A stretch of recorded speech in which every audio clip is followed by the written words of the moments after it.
सोज़ो and शलोम में आपका फिर से स्वागत है। परमेश्वर ने आदम और ईव को उनके पाप के कारण गार्डन ऑफ ईडन से तो निकाल दिया, लेकिन फिर भी उन पर सुरक्षा बनी रही। उन्हें सदा के लिए पाप के जीवन से बचाने के लिए ट्री ऑफ लाइफ या जीवन के वृक्ष से दूर कर दिया गया, ताकि प्रभु यीशु के द्वारा छुटकारा मिलने का रास्ता उनकी संतान के लिए खुला रह सके। गार्डन ऑफ ईडन से बाहर निकाले जाने के बाद उन पर परमेश्वर की सुरक्षा कैसे बनी रही, आज हम इस पर बात करेंगे। सुनते हैं आज का वचन। आज का वचन हमने लिया है जोशुआ यहोशू की पुस्तक, उसका पहला अध्याय पहली आयत से। यहोवा के दास मूसा की मृत्यु के बाद यहोवा ने उसके सेवक यहोशू से, जो नून का पुत्र था, कहा, मेरा दास मूसा मर गया है, इसलिए अब तू उठ, कमर बांध और इस सारी प्रजा समेत यर्दन पार होकर उस देश को जा जिसे मैं उनको अर्थात इजराइलियों को देता हूँ। उस वचन के अनुसार जो मैंने मूसा से कहा, अर्थात जिस जिस स्थान पर तुम पाँव धरोगे वह सब मैं तुम्हें दे देता हूँ। जंगल और उस लेबनोन से लेकर प्रात महानद तक और सूर्यास्त की ओर महासमुद्र तक हित्तियों का सारा देश तुम्हारा भाग ठहरेगा। तेरे जीवन भर कोई तेरे सामने ठहर ना सकेगा। जैसे मैं मूसा के संग रहा वैसे ही तेरे संग भी रहूँगा, और ना तो तुझे धोखा दूंगा और ना तुझको छोड़ूंगा। परमेश्वर के वचन को पढ़े और सुने जाने से आशीष हो। गार्डन ऑफ ईडन से निकाले जाने के बाद आदम और ईव पे क्या असर पड़ा? क्या उनकी सुरक्षा खत्म हो गई? निकाले जाने से पहले परमेश्वर कुछ कार्रवाइयाँ करते हैं ताकि उनका आगे का जीवन उसके अनुसार हो जिसके लिए उन्हें बनाया गया था। तो ये पहली कार्रवाई होती है वहाँ पर, जो आपने अभी बताया था, ट्री ऑफ लाइफ से उन्हें वर्जित कर देना। आखिर में वहाँ पर एक स्वर्गदूत को लगा दिया जाता है ताकि वहाँ वो जा ना सकें, ताकि उनकी संतान के लिए रास्ता, वो साल्वेशन का रास्ता खुला रह सके। उसी समय परमेश्वर उत्पत्ति के 3 अध्याय की 21वें आयत में हम देखते हैं, तो वहाँ पर परमेश्वर ने आदम और उसकी पत्नी के लिए चमड़े के अंगरखे बनाकर उनको पहना दिए।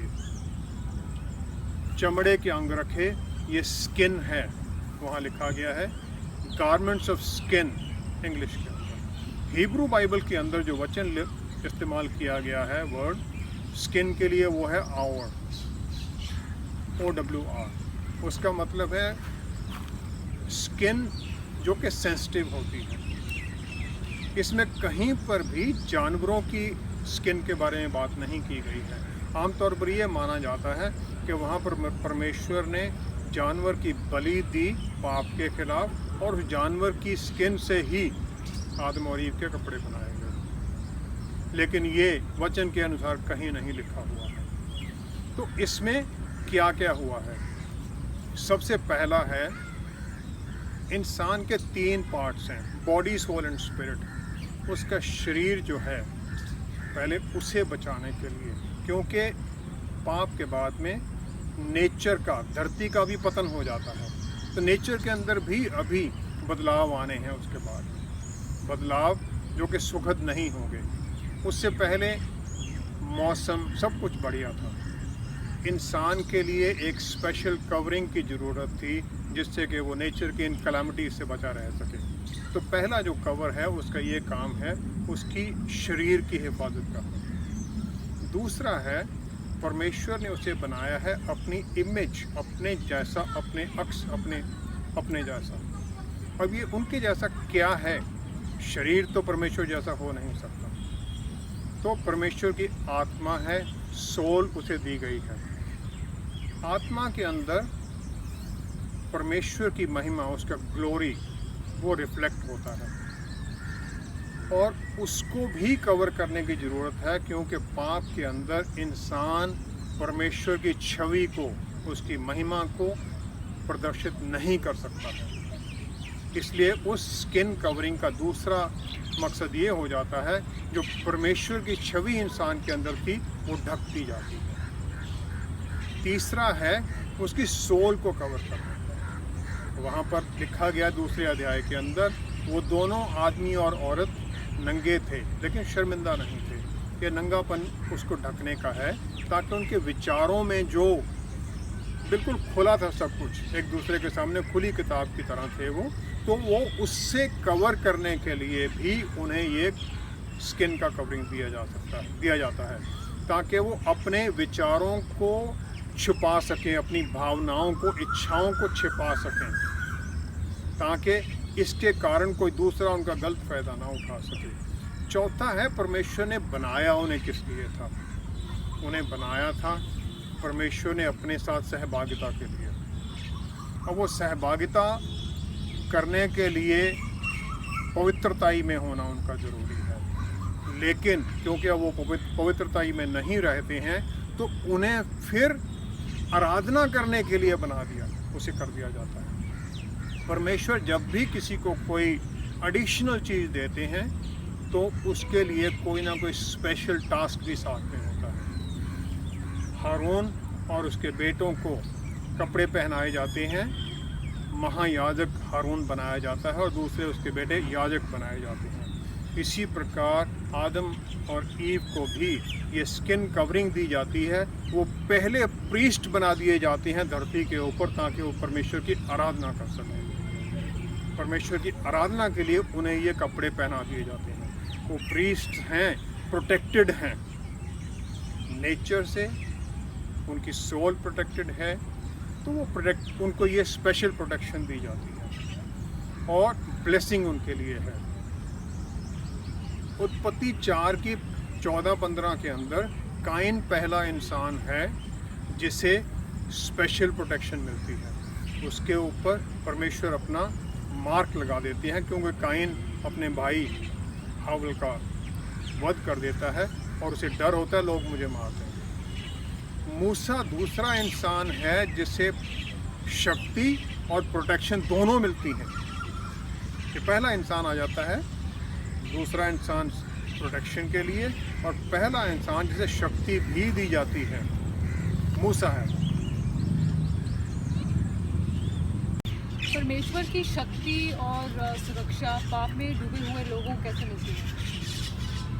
परमेश्वर पाप से घृणा करते हैं, पापियों से नहीं। क्योंकि अगर पापियों से वो घृणा करें तो प्रभु यीशु उनका बेटा तो धरती पर आ ही नहीं सकते, फिर हमें बचाया कैसे जा सकता था? जो प्रोटेक्शन है, सुरक्षा है या शक्ति है वो परमेश्वर से आती है और परमेश्वर है स्वर्ग के अंदर, हेवंस के अंदर। तो परमेश्वर है राजाओं के राजे, क्रिएटर्स, हर चीज़ का मालिक। तो प्रभु यीशु का भी एक नेचुरली राजाओं के राजा हैं तो वो राज्य है। एक राज्य है तो उस राज्य का एंथम होगा, उसका एक गीत होगा। स्वर्ग का भी एक गीत है। पहले हम उस गीत को देखें फिर हम उससे जानेंगे कि आगे ये सुरक्षा कैसे आती है। यशायाह नबी देखते हैं 6 अध्याय के अंदर परमेश्वर का सिंहासन टेंपल के अंदर लगा हुआ है। तो फिर वो सुनते हैं जो स्वर्गदूत उनके साथ हैं उनका गीत, और उस गीत के अंदर स्वर्गदूत गाते हैं 6 अध्याय 3 आयत। वे एक दूसरे को पुकार पुकार के कह रहे थे, सेनाओं का यहोवा पवित्र पवित्र पवित्र है। 3 बार ये शब्द इस्तेमाल किया जाता है। इसी प्रकार प्रकाशित वाक्य का 4 अध्याय उसमें भी 8वीं आयत में लिखा गया है, पवित्र पवित्र पवित्र प्रभु परमेश्वर सर्वशक्तिमान। तो 3 बार एक शब्द को ये सिर्फ 2 ही जगह पर लिखा गया है बाइबल में। ये 3 बार मतलब बताना है, इसका सुपरलेटिव पावर हो गई इसकी। प्रभु यीशु 2 बार इस्तेमाल करते हैं वचन को। व्यवस्था विवरण पुराने नियम में ड्यूटरोनॉमी 27 के अंदर 15 से 26 तक वो एग्रीमेंट, वो बातों के बारे में बताया गया कि ये तुम करोगे। और 26वीं आयत में जितने इजरायली लोग हैं वो सब कहते हैं आमीन, मतलब जो है ये सच है और ऐसा ही हो जाए। यूहन्ना का 3 अध्याय उसकी 3 और 5वीं आयत में प्रभु यीशु जो बोलना है उससे पहले 2 बार यही वचन इस्तेमाल करते हैं। आमीन का मतलब है वो सच है। 2 बार इस्तेमाल करना पर्सनल गारंटी देना है उसकी कि हाँ मैं अपनी गारंटी देता हूँ, ये मेरी नॉलेज के अनुसार, मेरे ज्ञान के अनुसार बिल्कुल सत्य है। प्रभु यीशु उसे कहते हैं। अब स्वर्गदूत जो एंथम गा रहे हैं वो 3 बारी कहा जाता है। इसका मतलब जो होलीनेस ऑफ गॉड है, ये अनडिस्प्यूटेड सबसे ज़्यादा इम्पोर्टेंट यही है। होलीनेस के अंदर से फिर दूसरे आशीषें निकलती हैं, प्यार, जजमेंट, राइटियसनेस, तो सब कुछ उसके अंदर से आता है। इसी होलीनेस को हेजेकियल नबी 47वें अध्याय के अंदर देखते हैं, एक नदी के समान, नदी जो परमेश्वर के सिंहासन के नीचे से निकलती है। 4 बारी उसकी मेजरमेंट होती है। पहली मेजरमेंट में वो एंकल डीप है, दूसरी बारी नी डीप आ जाता है, तीसरी बारी यहाँ तक आ जाता है, और चौथी बारी वो इतना ज़्यादा पानी हो जाता है उसे वो स्वर्गदूत बाहर निकाल जाता है। और वहाँ पर वो हेजेकियल नबी फिर कहते हैं कि उसकी कोई था नहीं पा सकता, उस नदी की, मतलब परमेश्वर की पवित्रता की कोई था नहीं पा सकता है, वो असीमित है, उसकी कोई सीमा नहीं है। अब ये नदी की तरह यही प्रकाशित वाक्य 22 के अंदर हम देखते हैं, 21-22 के अंदर, जहाँ पर नया यरूशलेम नीचे आ जाता है धरती पर और परमेश्वर का सिंहासन वहाँ लगा है, उसके नीचे से वहाँ से फिर वही नदी आती है, होलीनेस, पवित्र नदी। और ये जो प्रकाशित वाक्य में है, ये जाता है डेड सी के अंदर, जहाँ पर कुछ भी नहीं हो सकता, वहाँ पानी इतना ज़्यादा खारा है, उसमें ये पानी गिरता है, इस नदी का, पवित्रता का पानी, और वो डेड सी का पानी भी मीठा हो जाता है, उसके अंदर जीवन शुरू हो जाता है। वहाँ इस प्रकार लिखा है, इसके अंदर फिर भिन्न भिन्न तरह की मछलियाँ होंगी। हेजेकियल नबी और यूहन्ना नबी दोनों उस नदी के किनारों पर देखते हैं पेड़ लगे हुए, वो पेड़ जिनके 12 महीने सारा साल फल देते हैं, उसके पत्ते दवाई के लिए काम आते हैं। वो जीवन का वृक्ष जो गार्डन ऑफ ईडन में था, वो यहाँ पर दिखाई देता है। अब ये जो पवित्रता है, परमेश्वर इस पवित्रता के अंदर हमारे पास अपवित्रता में आ सकते हैं, क्योंकि उनकी पवित्रता इतनी ज़्यादा है कि हमारी अपवित्रता उन्हें दूषित नहीं कर सकती, लेकिन हम उनके पास नहीं जा सकते, क्योंकि अगर हम उस अपवित्रता में जाएंगे उनके पास में, जैसे सूरज के नज़दीक कोई चीज़ चली जाए तो वो जल जाएगी, इसी प्रकार परमेश्वर के नज़दीक अपवित्रता में इंसान नहीं जा सकता है।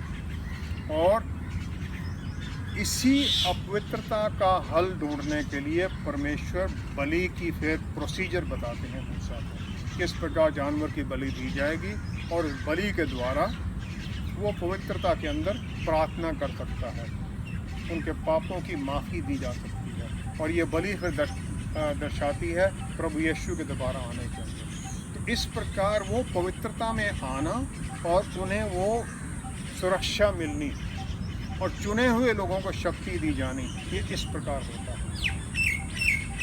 तो पुराने नियम में जो चुने हुए लोग थे, उनको परमेश्वर की प्रोटेक्शन और सुरक्षा या शक्ति कैसे मिली? वही जैसे मैंने अभी कहा, पवित्रता में आने के बाद वो बलि दी जाती, साल में एक बार महायाजक महापवित्र स्थान में जाता बलि के बाद, तब वो वहाँ जाके पापों की माफ़ी के लिए वो फरियाद करता और 1 साल के लिए सबको वो इजरायली लोगों को माफ़ी मिल जाती। तो परमेश्वर की जो शक्ति है, परमेश्वर से जुड़ने के बाद में मिलती है। परमेश्वर से जुड़ना, उनकी आज्ञाओं को मानना, ये रिस्टोर कर देता है वो प्रोटेक्शन और वो शक्ति। और परमेश्वर की जो शक्ति है वो इस वचन के अंदर है, ये वचन है तो इसके अंदर है।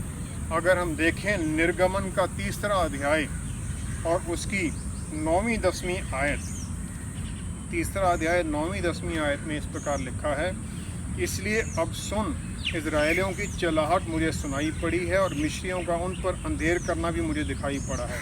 इसलिए आ, मैं तुझे फ़िरौन के पास भेजता हूँ कि तू मेरा इजरायली प्रजा को मिस्र से निकाल ले आए। सिलेक्शन होती है मोसेस की यहाँ पर, जो वो झाड़ी जलने वाली है, जो जलती नहीं है, उसमें आग है, उसके पास मूसा को ये आशीष मिलती है। और अगर हम देखें तो उसी निर्गमन के चौथे अध्याय की पहली और दूसरी आयत के अंदर अब मूसा कहता है कि मैं नहीं, इसके काबिल नहीं हूँ, ये करने की मेरी शक्ति नहीं है। तो चौथे की पहली अध्याय और दूसरी आयत में कहते हैं कि मूसा ने उत्तर दिया, वे मेरा विश्वास नहीं करेंगे और न मेरी सुनेंगे, वरन कहेंगे यहोवा ने तुझको दर्शन नहीं दिया। तो परमेश्वर कहते हैं, तेरे हाथ में ये क्या है?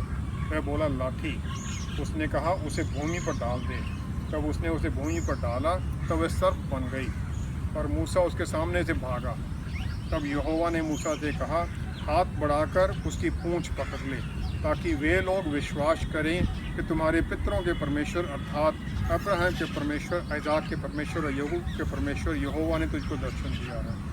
तब उसने हाथ बढ़ाकर उसको पकड़ा, तब वह उसके हाथ में फिर लाठी बन गई। तो ये निर्गमन के चौथे अध्याय से पहली 5 आयत में मूसा को फिर ये शक्ति दी जाती है, एक मिरेकुलस पावर उसे दी जाती है। और फिर वो 11वीं आयत में उससे कहती हैं, अब मूसा कहता है मैं बोल नहीं सकता, मैं वहाँ फिरौन के सामने जाऊँगा, बोलूँगा कैसे? तब परमेश्वर फिर से कहते हैं 11वीं 12वीं आयत में, मनुष्य का मुँह किसने बनाया है और मनुष्य को गूंगा या बहरा या देखने वाला या अंधा मुझ यहोवा को छोड़ कौन बनाता है?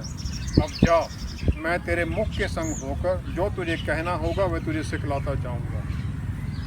और यही शक्ति नए नियम के अंदर लूका के 21वें अध्याय की 15वीं आयत में यही प्रभु यीशु कहते हैं कि पवित्र आत्मा परमेश्वर आपको वचन देंगे, आपने क्या बोलना है वो आपको सिखाया जाता है। और एडवर्सरी जो आपके खिलाफ खड़ा हुआ है उसका आपने सामना कैसे करना है। यहोशू का हमने पहला अध्याय पढ़ा था, उसमें परमेश्वर कहते हैं मैं तुम्हारे साथ रहूँगा, डर मत। पहले ही अध्याय के अंदर 5 बार डर मत कहा गया है। इसका मतलब यहोशू जो कि 40 साल मूसा के साथ रहा, उसने मूसा को देखा वो सब चमत्कार करते हुए, फिर भी उसके मन में डर है। तो हमारे मन के अंदर किसी भी तरह का डर आना ये नेचुरल रिएक्शन है, लेकिन अगर हम वचन पर विश्वास करते हैं तो फिर वो शक्ति हमारे अंदर वचन के अनुसार, पवित्र आत्मा परमेश्वर की शक्ति के अनुसार काम करती है। यहोशू ने ये विश्वास किया, इसीलिए यहोशू का 10वां अध्याय उसकी 12वीं 13वीं आयत में हम देखते हैं कि वो सूरज को रोक देता है गिबियोन के ऊपर और चंद्रमा को एजलोन की घाटी के अंदर रोक देता है।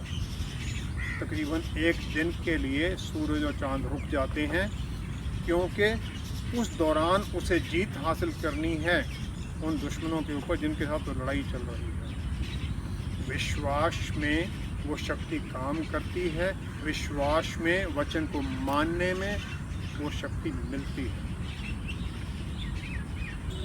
क्या प्रोटेक्शन या सुरक्षा मिलने और पार और शक्ति मिलने में कुछ अलग है या दोनों एक साथ मिलते हैं? दोनों एक साथ की बात नहीं हम करेंगे। बहुत जगह पर साथ में भी है, बहुत जगह सिर्फ प्रोटेक्शन ही दी गई है। इसके लिए हम पुराने नियम से 2 एग्जाम्पल लेते हैं। पहला एग्जाम्पल हम लेते हैं, इजराइलियों को छुड़ा लिया गया है मिस्रियों की उससे गुलामी से। अब वो वहाँ से निकल आते हैं और इस छुड़ाने के दौरान कितने ही मिरेकुलस चमत्कार किए जाते हैं मूसा द्वारा। उनके ऊपर कितनी विपताएं आती हैं मिस्रियों के ऊपर, और वो सब पावर के कारण होता है। अब जब वो निकल के आ जाते हैं तो परमेश्वर उन्हें लेके आते हैं ऐसी जगह है, आगे रेड सी है, दोनों तरफ में पहाड़ियाँ हैं, और पीछे से आ जाता है फिरौन और उसकी सेना। अब इजरायली देखते हैं कि पीछे फिरौन आ गया है, आगे समुद्र है, अब हम फंस गए। अब तो वो चिल्लाते हैं, फिर चिल्ला उठते हैं। परमेश्वर उन्हें मिस्र से निकाल के लाते हैं, उनके आगे आगे एक pillar of fire, pillar of cloud बनकर। दिन में वो क्लाउड बादल है जो उन्हें सुरक्षा देता है धूप से, गर्मी से, और रात को वो आग का बादल है जो उनके कैंप के अंदर रोशनी देता है। अब उस समय वो बादल उनके आगे था, जब मिस्री आ जाते हैं तो वो बादल पीछे आ जाता है। निर्गमन 13 के अगर हम देखें 21 में वो पिलर ऑफ क्लाउड है, और 14वें अध्याय के अंदर हम देखें तो 9वीं आयत में वो देखते हैं उन सबको, पीछे मिस्री आ गए हैं, आगे तो चिल्ला उठते हैं। अब हम देखें 19-20 आयत, यहाँ इस प्रकार लिखा है, तब परमेश्वर का दूत जो इजरायली सेना के आगे आगे चला करता था, वो पिलर ऑफ क्लाउड, जाकर उनके पीछे हो गया और बादल का खंभा उनके आगे से हटकर उनके पीछे जा ठहरा। इस प्रकार वह मिस्रियों की सेना और इजरायलियों की सेना के बीच में आ गया, और बादल और अंधकार तो था, तो भी रात को उन्हें प्रकाश मिलता रहा और वे रात भर एक दूसरे के पास न आए। मिस्री उनके नज़दीक नहीं आ सके।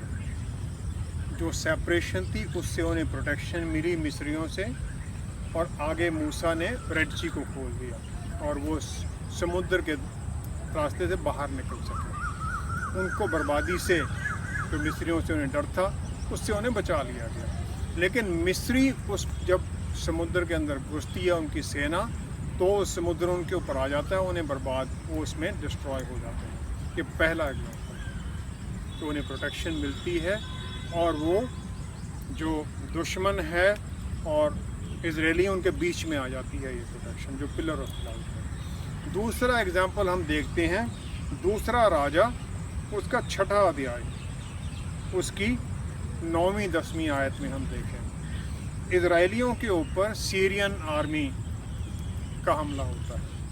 अब एलाइशा नबी दोथान में रहता है, और वो परमेश्वर की शक्ति जो उसे मिली हुई उसके द्वारा वो जांच लेता है कि सीरियन कहाँ आएंगे, और वो इजरायली राजा को बता देता है, और उससे बचते रहते हैं। अब सीरियन राजा पता करता है कि ये किस प्रकार हो रहा है, तो उसे उनका एक नबी बताता है कि ये सब कुछ एलाइशा द्वारा हो रहा है।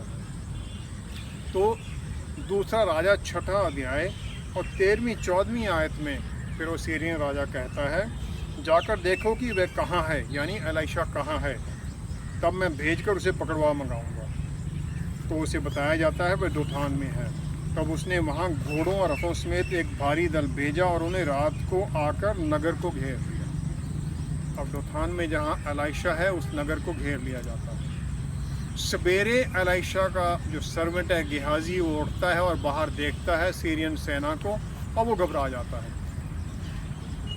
तो वो आता है एलाइशा के पास कि स्वामी अब क्या करेंगे, तो घेरे गए हम।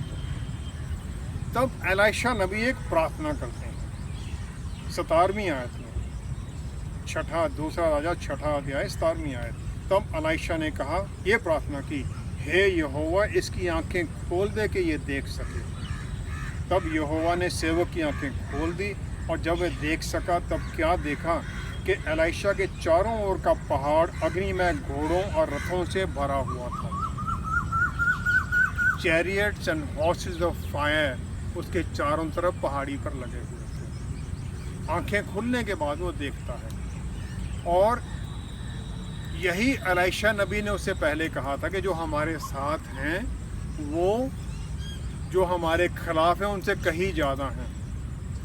सुरक्षा बनी हुई है, शक्ति भी है। अब शक्ति कैसे आती है? 23वीं आयत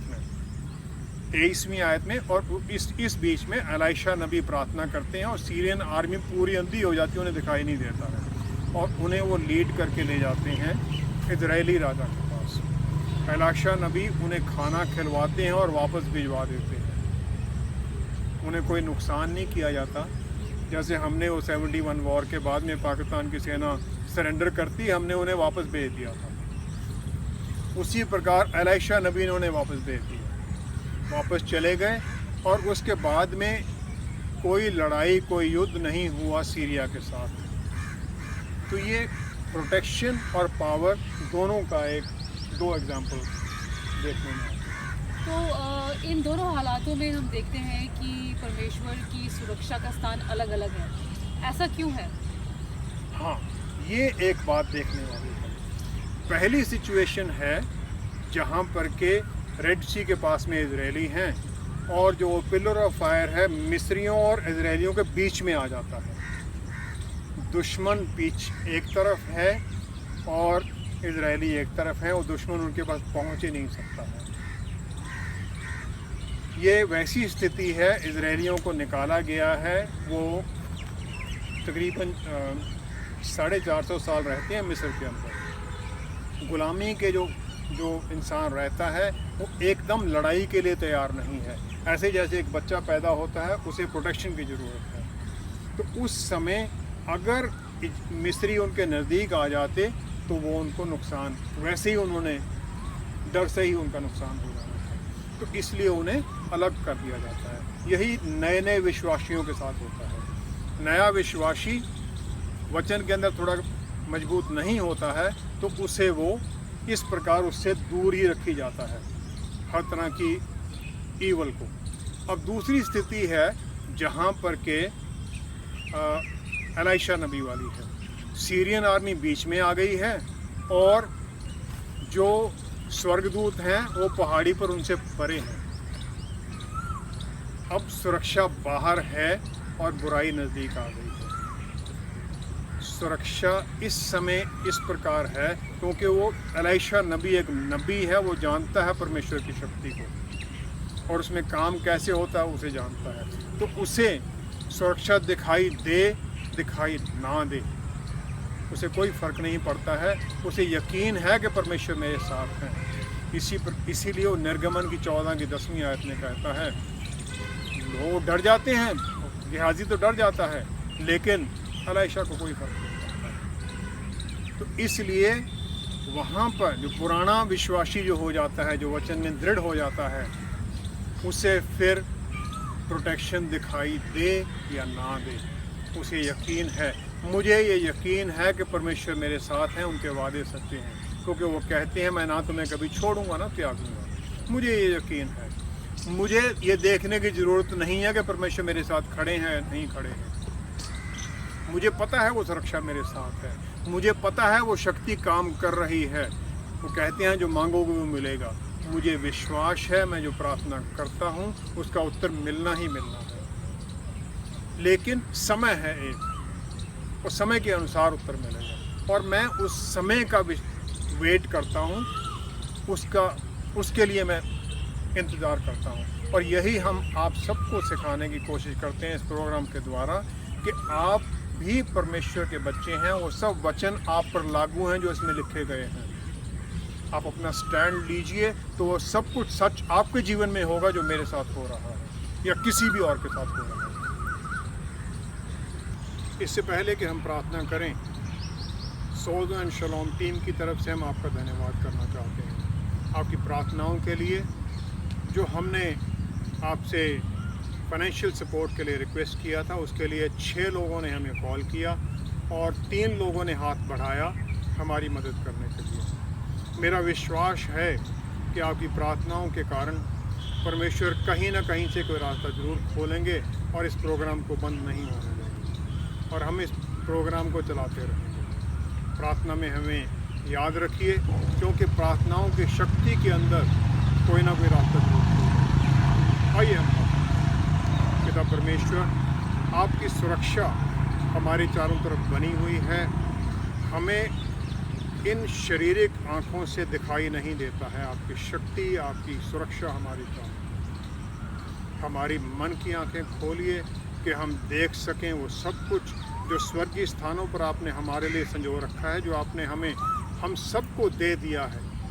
वो चंगाई तन की, मन की, धन की, वो सुरक्षा जो आपने हम सबको दे रखी है। प्यारे प्रभु, आपके स्वर्गदूतों का वो आग के रथ हमारे चारों तरफ लगे हुए हैं, और प्यारे प्रभु वो सुरक्षा इसी प्रकार हमारे चारों तरफ बनी रहे। हर तरह का अंधेरा हम सब जो इस प्रोग्राम द्वारा जुड़े हुए हैं, हम सब से दूर रहे। आपकी जीवन की ज्योति हम सब के जीवनों के अंदर आशीषों से भरपूरी में इसी प्रकार चमकती रहे। पिता परमेश्वर, इस प्रोग्राम के लिए आशीष देने के लिए हम सब कुछ ये मांगते और ग्रहण करते हैं हमारे उद्धारकर्ता प्रभु यीशु के पवित्र नाम। आमीन, आमीन, आमीन। प्रभु यीशु द्वारा हमारे पापों की माफ़ी मिल जाने से परमेश्वर की सुरक्षा और शक्ति हमारे ऊपर किस तरह काम करती है, हम इसके बारे में अगले प्रोग्राम में बात करेंगे। Thank you so much for watching. अगले हफ्ते आपसे फिर मुलाकात होगी। अपने प्रेयर्स और कॉल्स हमें, अपने प्रेयर रिक्वेस्ट हमें कॉल्स करें और ईमेल्स भी आप कर सकते हैं। Stay blessed. शालोम।